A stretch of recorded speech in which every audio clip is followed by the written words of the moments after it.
My name is Naomi Ayot Oyaro. I am the Executive Director of CAPAIDS Uganda, a national non-government organization founded with the vision of working with local grassroots community-based organizations, the local communities who we believe are at the front line of helping communities resist, survive, and overcome socioeconomic and health challenges or inequities. And we have been in existence since the year 2007 and continuously growing to ensure that opportunities, skills, rehabilitation, psychosocial support, mental health psychosocial support reaches out to the most vulnerable. CAPAIDS has responded to very many issues around the community where most parents come. These individuals who approach the office with the different challenges that they are facing, especially child mothers. We have actually received a number of them who come to seek help and support. We started from northern Uganda at a time when HIV/AIDS prevalence had been exacerbated because of disorganization of the settlements, where a lot of people were forced to live in the internally displaced settlements due to the rebel activities. And we are still here. Over the years, there has been a challenge of us seeing girls being victims of gender-based violence. Despite of having the prevalence of teenage pregnancies in Ango sub-region in particular, there are a lot of actors who are actually implementing different skilling programs, but the impact is not being felt when it comes to the end game. As localization takes its course, we are seeing international NGOs reducing their initiatives on ground and giving it to the local actors. So at CAPAIDS Uganda, we have put initiatives that can enable us to support these communities with limited funding.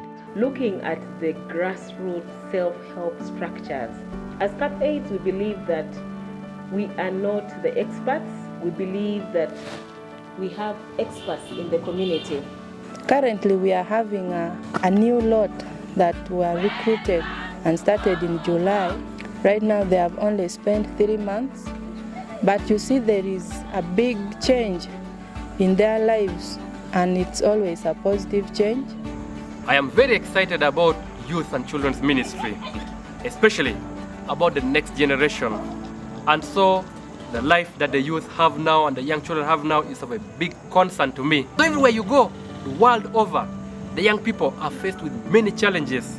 We have many more children who are engaged in drug addiction. Many of them have gone mad because of excessive use of drugs and substance abuse.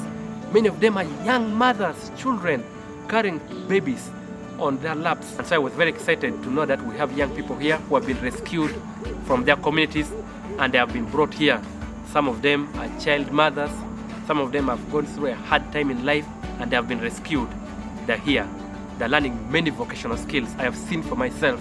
Me personally, I'm grateful for the work that CAPAIDS is doing, because it doesn't only empower these youth, even as the staff, we actually copy what CAPAIDS does, because all these skills, all this knowledge we get from CAPAIDS as a big organization helps us as individuals to impact the lives of very many who are actually encountering different challenges within the community there. My name is Joan. I'm 20 years old. I'm doing tailoring.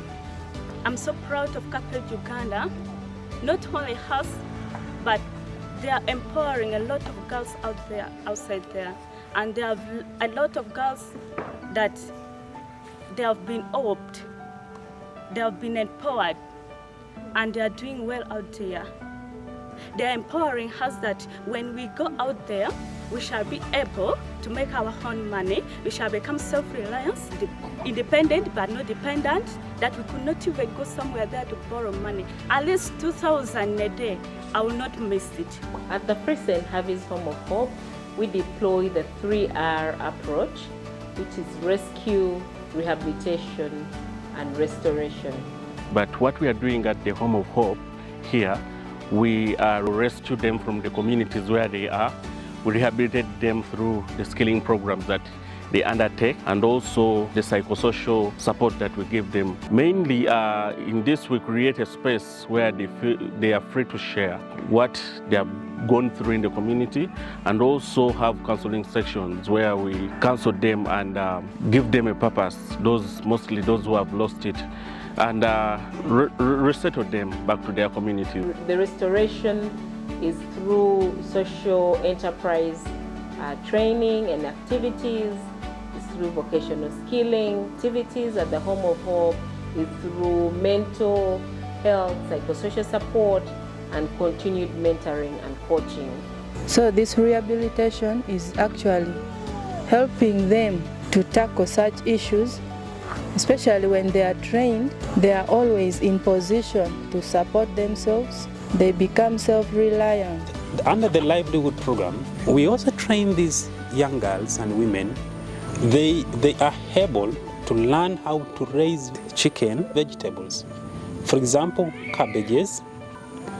Beside having the skills, what we get from the field, the vegetable field, we use it at the Home of Hope as part of their meals. This has also helped us to reduce cost of meals at Home of Hope. There is no much challenge, though there are some few, especially on the side of vocational skilling. We actually have no specific classroom or a training space for the hairdressing class. So they sit under the tree. Sometimes when there is rain, we go on the veranda, but when there is too much wind, the girls are really disorganized. That is the major challenge, especially on the side of hairdressing. So our hope was that when the safe space construction could be completed, at least that would give us some space. We could use it. We could use some part as classroom, especially the main hall. It would also support the hairdressing class, as other activities can also take place amidst that. Then on the side of tailoring, we are facing a challenge in that we have the few machines that we are having, they are actually specifically meant for sewing. Then there are other things that we need to do on these fabrics to put in more quality, but those machines, we actually lack them. But besides even these few that we have for sewing, they are also few in number. The girls are really sharing per machine. You find there are 2 or 3 on one machine, meaning it delays the process when they are given an exercise. So you need to give more time for the 3 to complete, because they have to wait for one another to complete. In total, currently we have 50 beneficiaries being rehabilitated at Home of Hope for vocational skilling. Hairdressing, we are having 11 of them.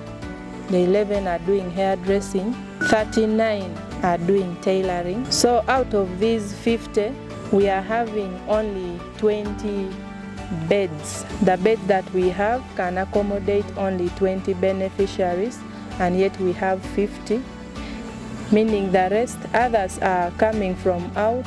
Meanwhile, others are sharing the beds.